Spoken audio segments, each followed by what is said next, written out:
YouTube police? Yes, that is me, YouTube police officer number 1. I'd like to report a YouTube crime. An asshole named King7 said he would upload 31 consecutive videos on Halloween from October 1st to October 31st, and I would like to say it is the 17th day of October and he uploaded maybe 7 videos at most. Well, that is because King7 is unoriginal, uncreative, and lacks any skill when it comes to anything in life, so he couldn't hold up his promise with 31 videos in 31 days, so yeah, that's what that is. Yeah, I have no idea what this intro is, never mind. Let's get to the real video. At the end of those 23 days, in an open field by a broken down school bus, it once again ran out of time at the rusty tip of a homemade harpoon. But most of you know this already. I record these words as a testament. This 23rd spring is a call to arms. We will not fail, and we will not fear. My name is Trish Jenner, and this time when it comes, I will destroy the thing that killed my brother. So, come and get me, you son of a bitch. Oh, I wish that you hadn't pulled the trigger. Shot me down with my bitter heart. My blood is getting thicker. You shot me down with my bitter heart. I'm thinking past the point of my own selfish little existence now, okay? We're both pretty damn sure what we saw him dump down that pipe, right? What if it's someone still alive? What if it was? Someone who needs help. We can get help just as fast by getting to a phone. You have any idea how far we are from the nearest payphone? We were just attacked, Darry! And you don't even want to find out why? We look in the pipe.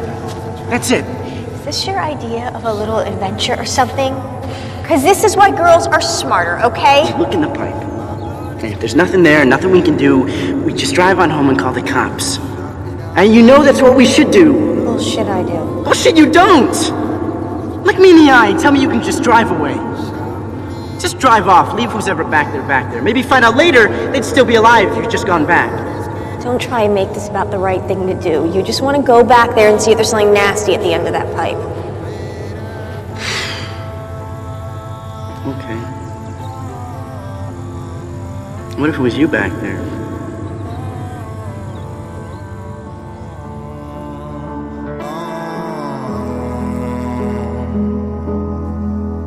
Oh baby, look at me just one more time. Tell me that you don't regret it. I really thought we were fine. Then you shot me down. Oh, I wish that you hadn't pulled the trigger. Shot me down with my bitter heart. My blood is getting thicker. Oh, you shut me down. Oh, I wish that you hadn't pulled the trigger. Shut me down with my bitter heart. My blood is getting thicker. You shut me down. You shut me down with my bitter heart.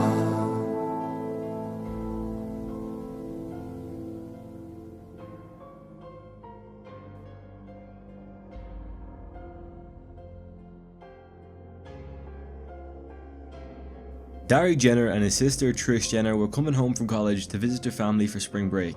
As they drove through the North Florida countryside in Trish's 1960 Chevrolet Impala, they played a game of guessing the meaning of vanity license plates such as 6A4EV or being sexy forever, after passing an RV, a mysterious driver in a rusty old delivery truck with the license plate BEATNGU tried to run them off the road.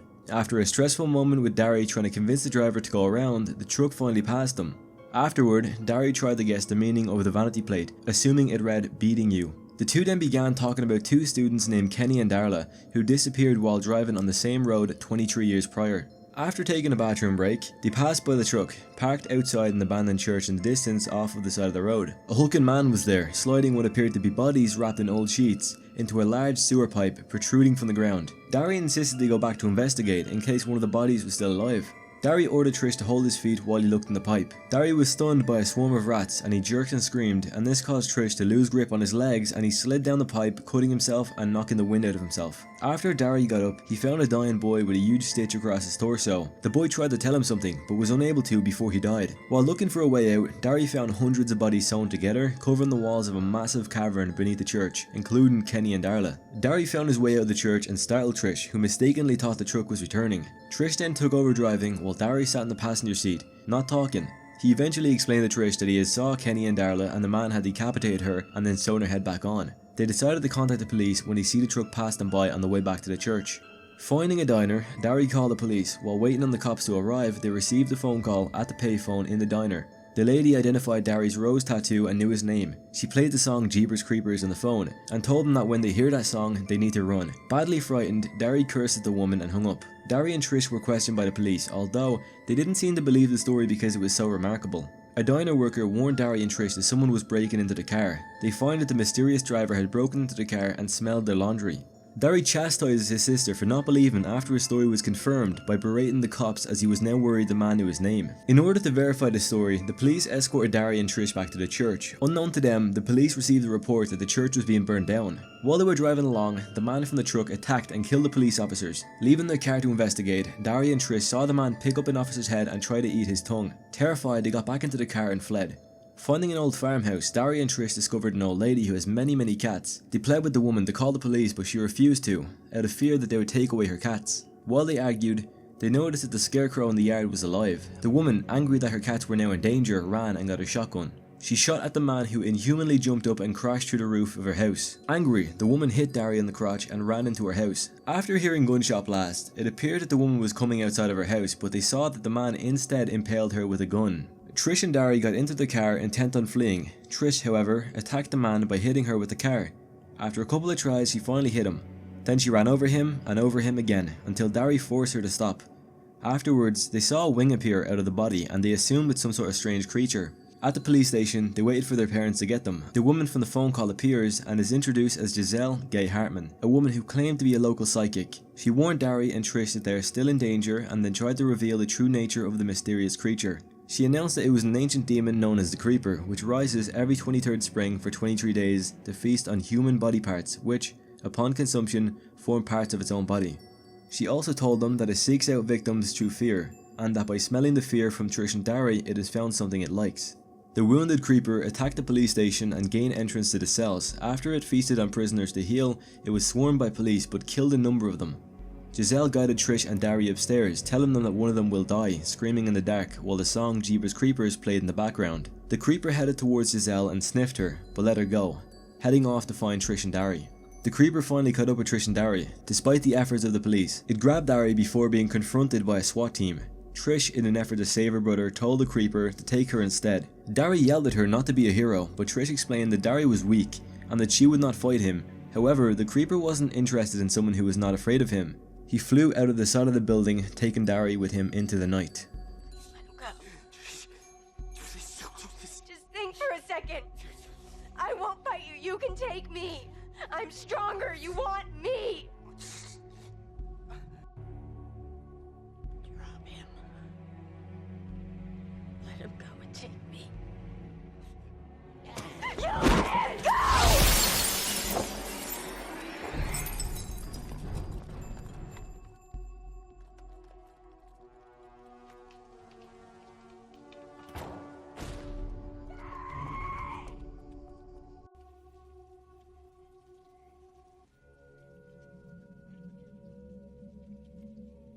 The next day showed the creeper in its new hideout, an abandoned meatpacking plant. The sound of Darry's horrible screaming and crying was heard as it goes deeper into the lair. Darry's screaming suddenly ceased and the creeper's lab is revealed and what the creeper wanted. He sawed off the back of Darry's head and had taken his eyes out, leaving Darry's body a naked eyeless corpse while Jeepers Creepers was playing on a record player in the background. It then showed the creeper holding a long needle, implying that he was going to sew the back of Darry's skull back on. The creeper then appeared one last time as his eye was seen through Darry's empty skull. Darry appeared on the 23rd night in Minxie's dream. The dream showed a very bright daylight, the bus still moving, then Darry appears standing by the road with the same set of clothes he wore when he fell into the House of Pain. Looking sternly at Minxie's side window, he pointed into the cornfield, just as a bus passes him. When Minxie looks ahead, Darry now furiously shouts at her, "He's in the farm." Then Billy Taggart comes to his aid, but the warnings are not heard. Darry still continues shouting, "Stop before you die." The creeper eventually appears in the corn surrounding the farm. Whether he senses the psychic ability that Minxie has and Darry's presence in the whole affray, he acts quickly and throws a star at the same damaged wheel, awakening Minxie in the process to find that the dream and the reality were happening simultaneously. Betty and Coach Dwayne study the stars thrown at the wheel, and find Darry's belly button and his rose tattoo on the weapon. Minxie only recognizes the rose tattoo as she just had seen it on Darry in her dream. Darry appears one more time to Minxie after she passes out. He is the one that feeds her the information regarding the creeper, and to show how ruthless the creeper was, he even shows the state that the corpse was left in, before the back of his head was sewn back on, with his eyes gone and the hole shown in the background behind him.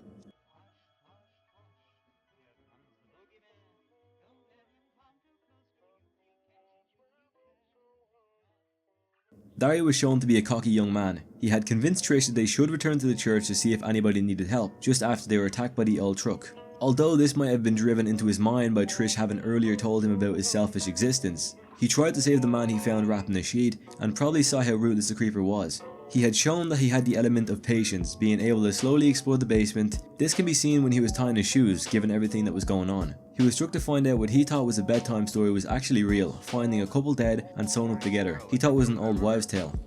Even after death, Darry worked with Billy to warn Minxie about the creeper, and he had a lot of knowledge about the nature of the demon aside from Giselle.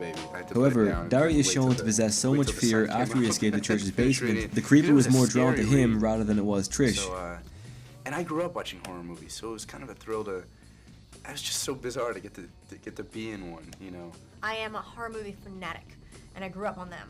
And I don't find many things scary. Things just don't scare me, because I'm almost jaded. Like, it's just all, you know, not frightening to me anymore. And after the first 20 pages of reading the script, I had to put it down.